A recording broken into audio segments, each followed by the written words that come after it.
Hey, I know it's been a while, but I'm back. And to celebrate me being back, I wanted to return to a personal favorite game of mine, Darkwood. But since I had already done gun only, I had to think of a different idea, which mentally I am incapable of. So that's when I decided to look at one of my older videos, immediately muting it because holy crap, please shut up. You can try to have fun, but you're not. And that's when I saw this comment.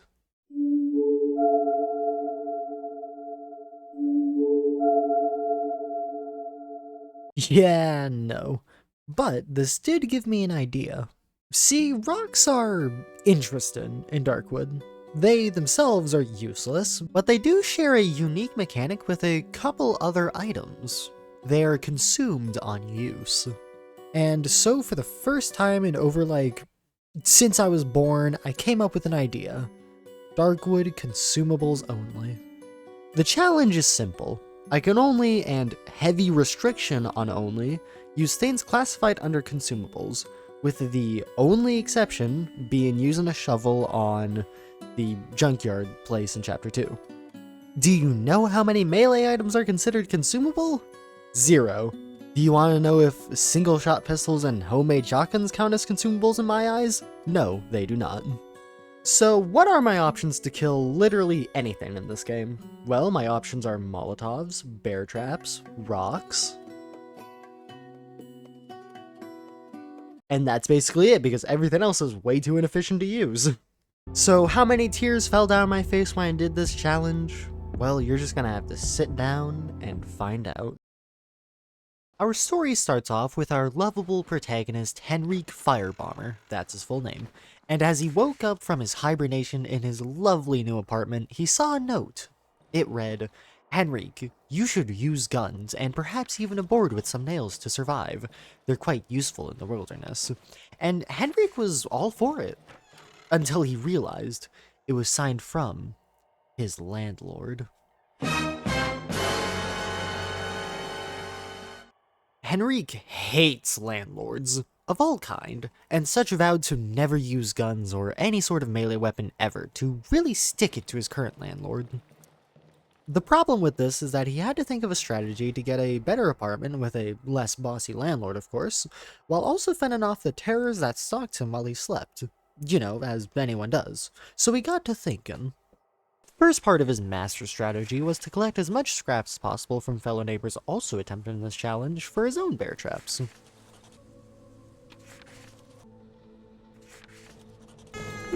Next up was to complain to his neighbors about the stupid suggestions the landlord had, but little did he know the dogs somehow liked the landlord, so they chewed Henrik's balls off as a response. So instead, Henrik opted into a more simple and morally correct strategy.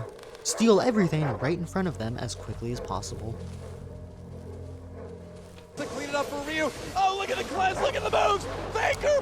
What? This challenge revolved around one very simple idea. Speedrun the game before I run out of resources. Because while I could get away with earlier nights due to how I only really needed to use 1 or 2 Molotovs, the later on the challenge got, the more costly it was going to be due to the enemies spawning at much more different intervals. And I needed a lot of resources in order to get past the final night, because I don't know if you know this, but there are a lot of enemies in the final night. Thankfully, day 1 is very chill, so long as you don't go to the second base, because, fun fact, literally nothing happens on day 1 night. So after committing a small amount of larceny, I definitely do not use Cheat Engine to speed up the game by 500% to skip the first night.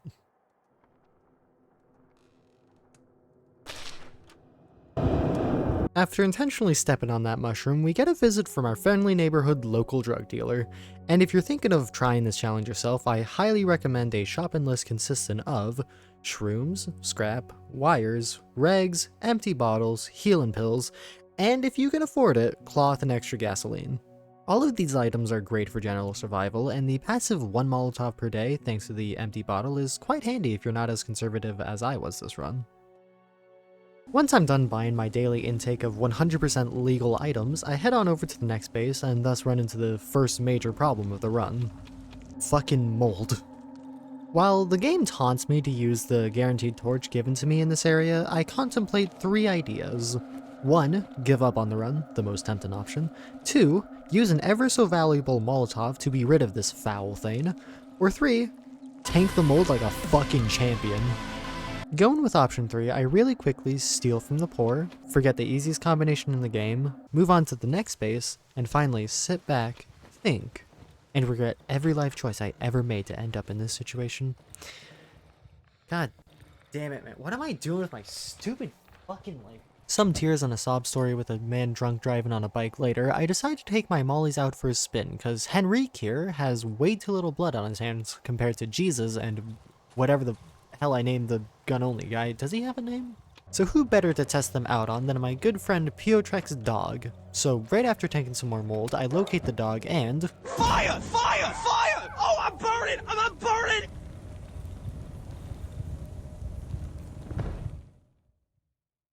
It turns out the greatest threat to me is myself. Because I'm going to be perfectly honest with you, I did not know in my near 100 hours of playing this game that Molotovs one-shot even dogs. And spoiler alert, they one-shot basically everything in the game. Even Red Chompers, Mark Zuckerberg from Chapter 2. Few things don't get one-shot, which is absurd. And I also forgot to light the oven in the second base, so that's why I'm here.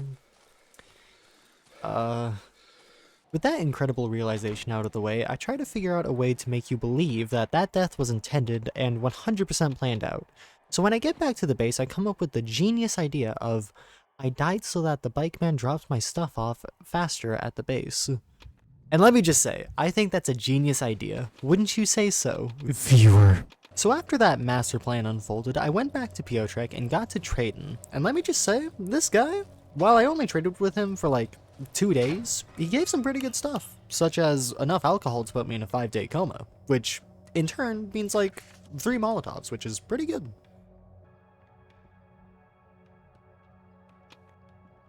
After that, I head home and realize, wow, this is day 2 and I have enough gasoline to drown an entire society, which was interesting, to say the least. And so I started my Walter White arc, but instead of drugs for money, it's firebombs for terrorizing the locals. And on the topic of terrorizing the locals, here's one right now.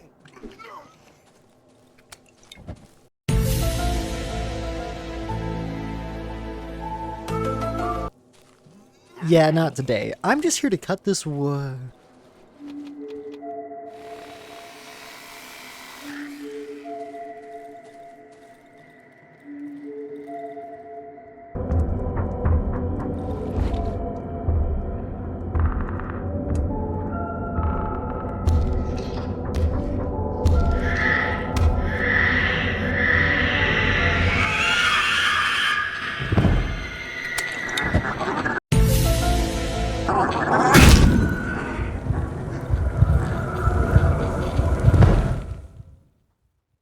If killing myself results in a Banshee's children being burnt to a crisp, I consider that a victory. On a real note though, I will say, there is only one enemy in this game that actually scares me. Without a cheap jump scare, I'm looking at you, Sleep Paralysis Demon. And that is the Banshee. And I'm gonna be honest, I have no clue why. Maybe I have an irrational fear of things doing whatever the hell this is. Maybe I have an irrational fear of fucked up children. We may never know the answer.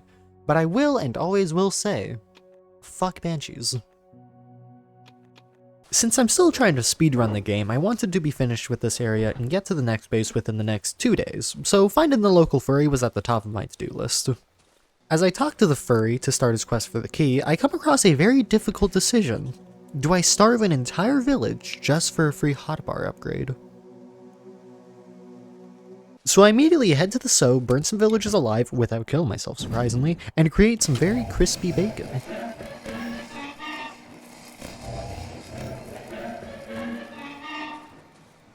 To celebrate this occasion, I immediately go home and intake definitely not psychedelics, and expand my arsenal of Molotovs simultaneously.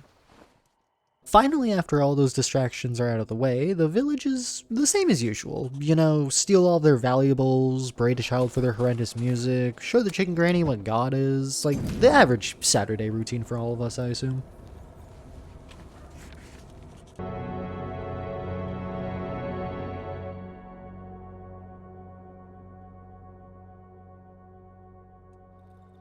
After a very good sleep, I head on over to the village and ready myself for my very first intake of chomper combat, supplied by the lovely village chief as a reward for starving them all to death.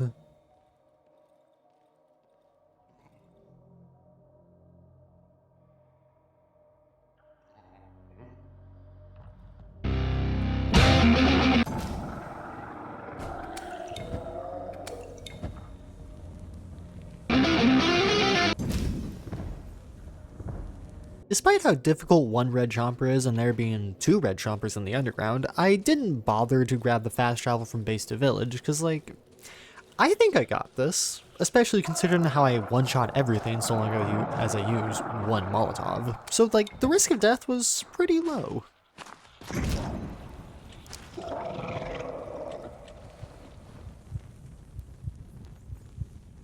Remind yourself that overconfidence is a slow and insidious killer.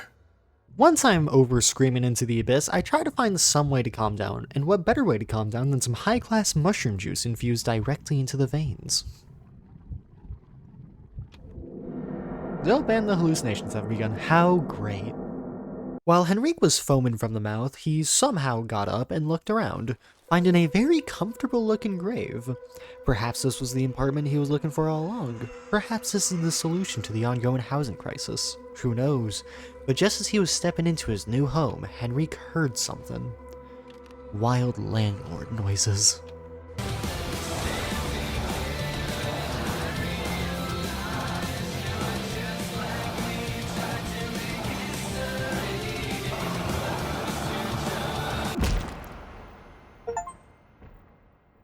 Yes, I'm aware a shovel is not a consumable, I just wanted to do that for the achievement. If you think that this dream sequence that gives a shovel I can just about never use during the run completely invalidates the run, let me just say, the dislike button is right there.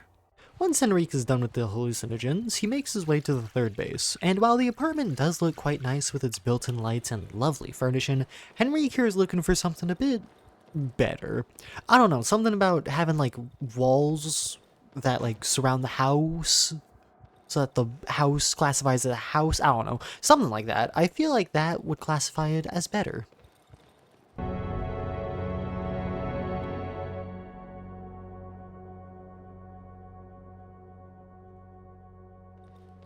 So on to speedrunning the hell out of the 3rd area. What cool landmarks did I go through? None. The only landmark that I investigated was the wolf's house for the teleportation to the doctor's old house, and then went to the train station to talk to the doctor. Now you may think now, Daltona, doesn't that mean you will have low resources for Chapter 2? Isn't this just asking to get fisted by some lizard person? Well, you see, my dear viewer, this is my inventory going into Chapter 2. I have way too much stuff to the point of, if I did stay and collect stuff, I may actually end up with less resources going into Chapter 2. So yeah, speedrunning was definitely the play this run. But I could carry more by quite simply surviving 1 extra night.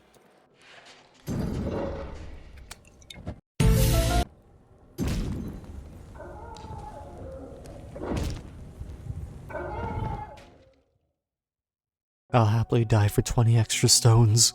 Something that I will say before heading into Shrek 5 is that I found a very stupidly good use for those stones. But I'll tell you that when we get there. For now, we got a swamp to suffer in. One of the most difficult parts of the challenge came in this underground section, because since none of the lights are considered consumables, except for the flares, but I forgot about them halfway through the run, I ended up getting lost a lot. Like a lot. On a lot of different underground sections. Also, I gotta stop playing this game because the lore continuously brings a tear to my eye. Like, this guy just wanted ass. Was that so wrong?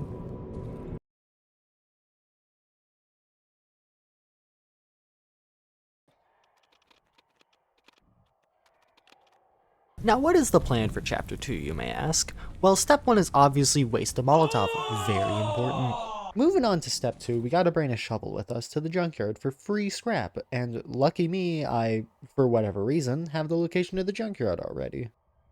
In Chapter 2, we only have 3 objectives. The first being to repair the compressor by grabbing compressor parts in the junkyard, as you probably could have already guessed.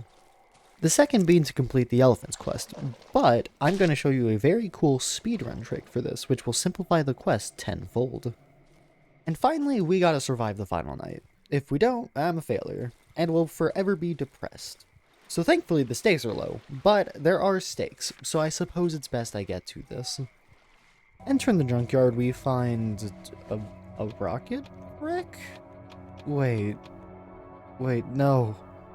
Beatrix! No! I'm terribly sorry to announce this, but the government found out about his plan to avoid taxes by going to space. Man, one day I'll avenge him. That day is not today though, sadly. Before dying, I thankfully got an embryo from my boy, the Doctor, which translates to the anti-skill issue perk. God knows that I need this. Now you may notice that I've yet to bring the goddamn shovel with me.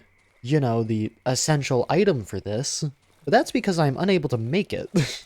So I spent quite a bit of time trying to gather the loot for it with no avail. But eventually I do find this shack littered with gasoline, and what I can best call oil bombs, ready to go off. Thankfully, I caught on to this and disabled them from a safe distance.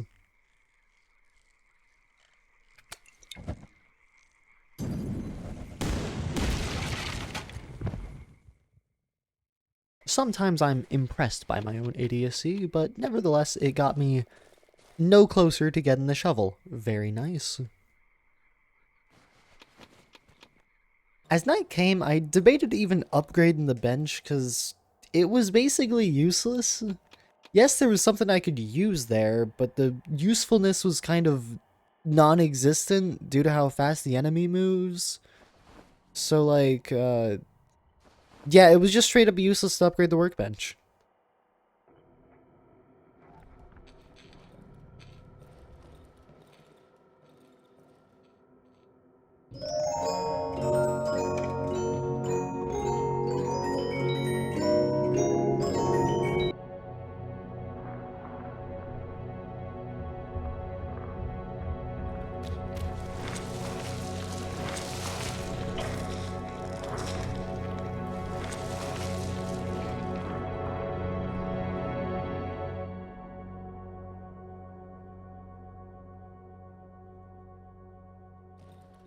Thankfully, the 3 are here to supply us with the tools necessary for the shovel, and we have a lot of things to sell thanks to consumables only.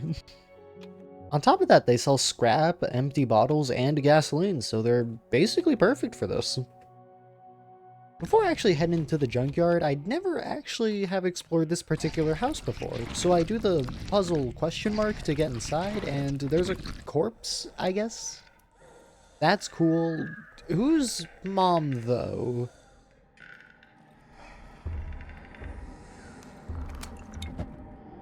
Oh, you've got to be fu-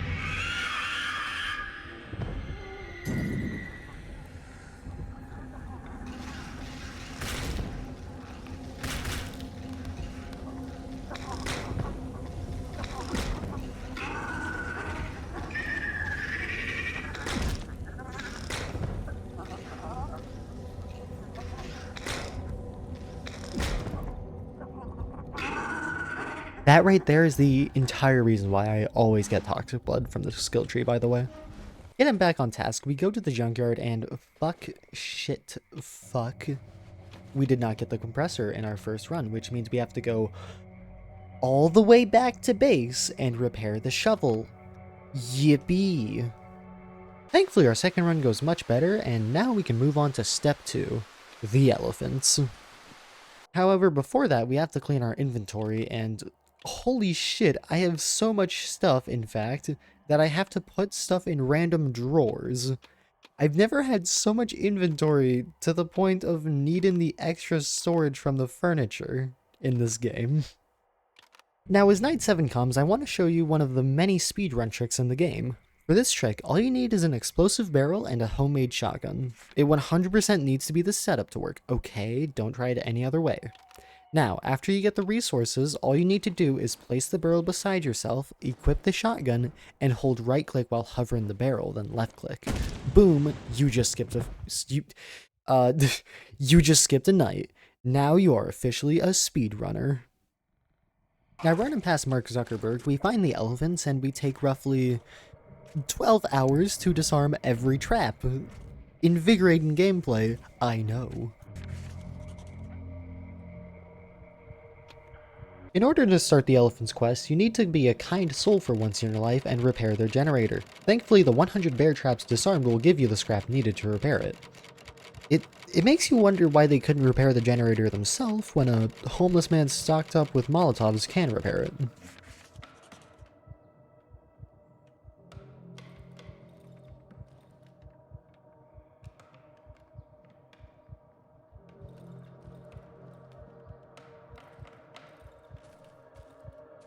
Now once you get inside, you are given the quest to find their child, in turn giving you an empty vape, very worth and essential.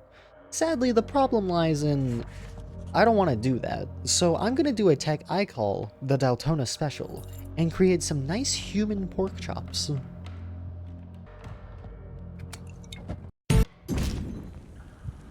While also finding a way to kill myself in the process, the Daltona Special.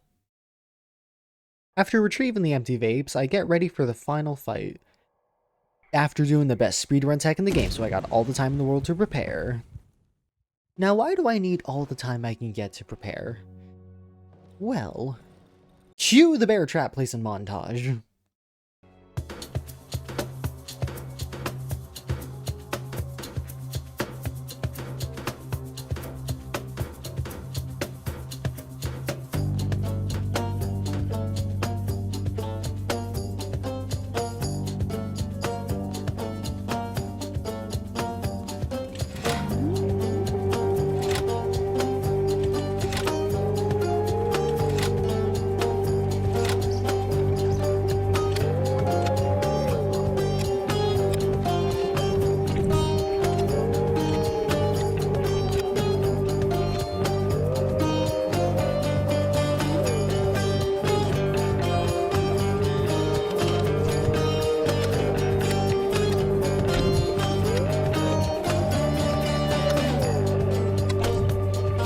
I keep forgetting how many fucking Molotovs I have, holy sh**.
Fuck you, bitch. Before hopping into the fight, I just want to show you the fuck ton of bear traps I set up, because I'm quite proud of it.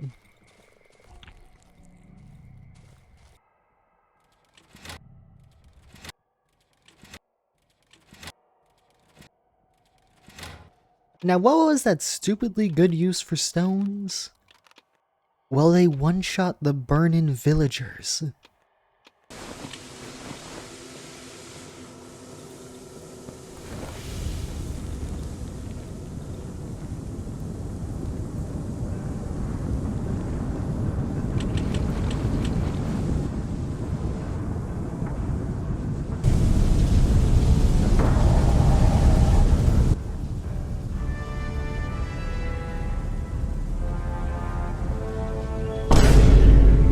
Slaves, get your ass back here!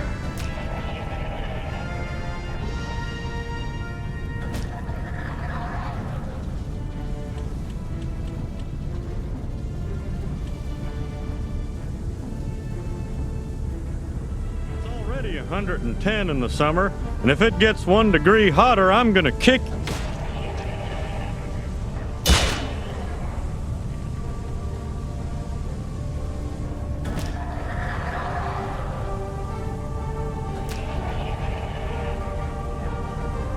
Bruh. Bruh.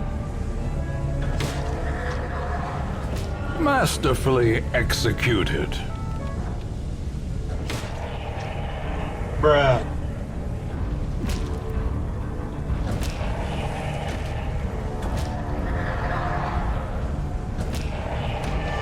Bruh.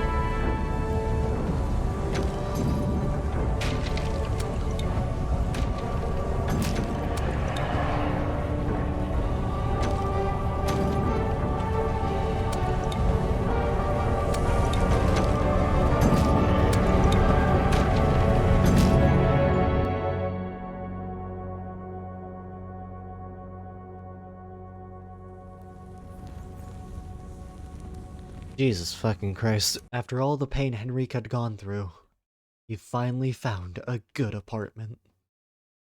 But wait, what's this? There's fucking mold here! If there was one thing Henrik Firebomber was taught in these trying times, it was that firebombing your enemies solves everything. And so Henrik made sure to find that bastard of a landlord, grabbed his Molotovs, made a flamethrower out of them, and got to goddamn work. After killing the homeless, because they were in the way.